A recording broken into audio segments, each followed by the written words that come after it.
જય સ્વામિનારાયણ. કેમ છો બધા? મજામાં છો ને? આજે બનાવવાનું છે નાયલોન પૌવાનો ચેવડો.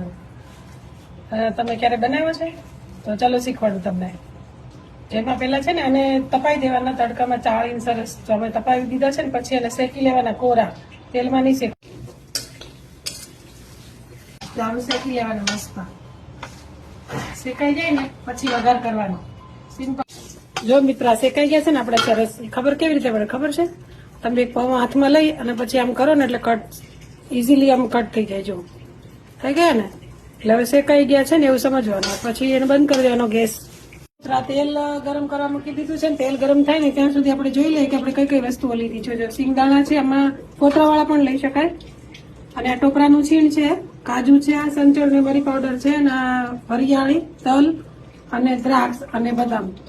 આમાં અને જે આ છે આ મરચીની પટ્ટી ફાડા કરી લીધા છે એટલે થોડુંક તીખાસ આવે ને. એટલે જો આમાં તમારે ટોપરાની છીણમાં તમારે છીણ નાખવું હોય તો એ નાખી શકાય મરજી મુજબ. ચાલો ચાલુ કરીએ આપણે. મિત્ર પહેલા નાખી દીધા સિંગદાણા પહેલા નાખવાના કેમ કે થોડા સોફ્ટ થતા નાખી દેવાના આ ટોપરાની પટ્ટી.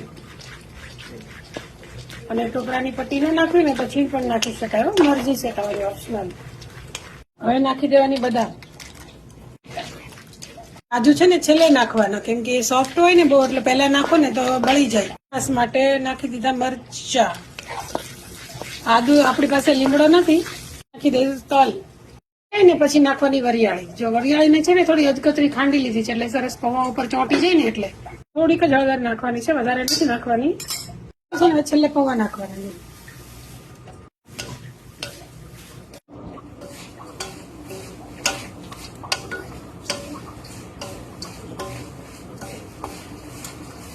આપણી પાસે લીમડો નતો ને એટલે લીમડો નથી નાખ્યો. લીમડો જાજો નાખવાનો એટલે સરસ લાગે.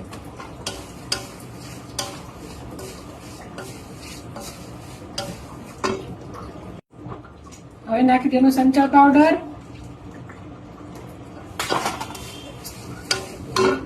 અને નાખી દેવાનું સહેજ જ મીઠું નાખવાનું કેમ કે સંચળથી થોડું ખારું ઓછું થાય ને એટલે આપણે મીઠું નાખ્યું જરાક. ગેસ બંધ કરી. આ છે સૂકી દ્રાક્ષ નાખી દેવાની અને નાખી દેવાનું બુરું ખાંડ. હે પ્રભુ જમવાલા રાજા ધીરાજ. તમે ક્યારે બનાવ્યો છે તો એકવાર જરૂર બનાવજો. મારા મોટા બેન બહુ બનાવતા, એની પાસેથી અમે શીખ્યા હતા એટલે બહુ સરસ લાગે છે. મેં ડ્રાયફ્રૂટ જાજુ આવે એટલે સરસ લાગે.